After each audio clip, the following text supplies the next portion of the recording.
For over 300,000 years, humanity has lived within the quiet constraints of biology.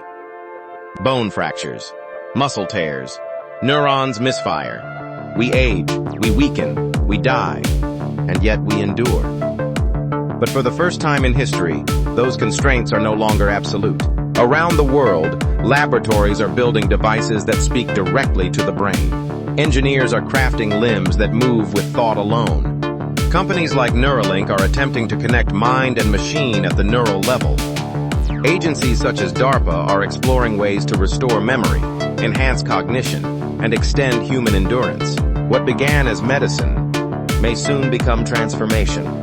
And once enhancement moves beyond healing, the question changes. Not can we, but should we? The earliest cybernetic breakthroughs aim to repair. Artificial retinas restore partial sight. Brain-computer interfaces allow paralyzed patients to move robotic arms. Cochlear implants translate sound into neural signals. For millions, this is not enhancement, it is restoration. But technology does not stop at restoration. Exoskeletons amplify strength. Neural stimulators sharpen focus. Memory prosthetics are being developed to assist recall. If these technologies mature, physical and cognitive ceilings could rise dramatically. Imagine learning a language in weeks instead of years. Imagine surgeons operating with augmented precision. Imagine firefighters resistant to heat beyond natural tolerance. Biology would no longer dictate potential. Design would. The phrase human limitation may begin to disappear. But enhancement does not merely change ability. It changes identity. If your memory is backed up externally, if your emotional state can be adjusted by code, if artificial intelligence assists your thinking in real time, where does the self reside? Replace a limb. You are still you. Replace both legs. You are still you. Replace portions of memory, cognition, perception. At what point does continuity fracture? This philosophical tension echoes the ship of Theseus. If every plank of a ship is replaced over time, is it still the same ship? Cybernetics forces this question onto the human body. The more we integrate with machines, the more blurred the boundary becomes between tool and being. And yet humanity has always extended itself through tools. The hammer extended the fist. The telescope extended the eye. The smartphone extended memory. Cybernetics may simply be the most intimate extension yet. Every transformative technology has created inequality before it created accessibility. Electricity, computers, the internet. Cybernetic enhancement could widen that gap beyond anything we have seen.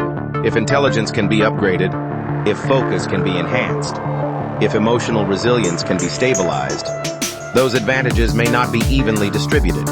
A cognitive elite could emerge. Children enhanced for faster learning. Executives augmented for superior decision-making. Soldiers engineered for heightened reaction times. Enhancement may begin as optional.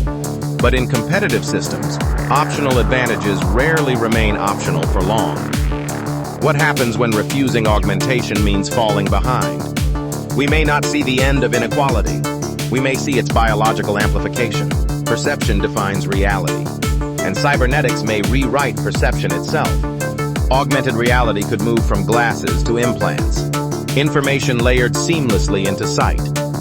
Imagine walking down a street and seeing nutritional data hovering over food. Financial histories beside storefronts. Names, social profiles, criminal records attached to faces. Reality would not disappear, but it would become layered, curated, and possibly controlled.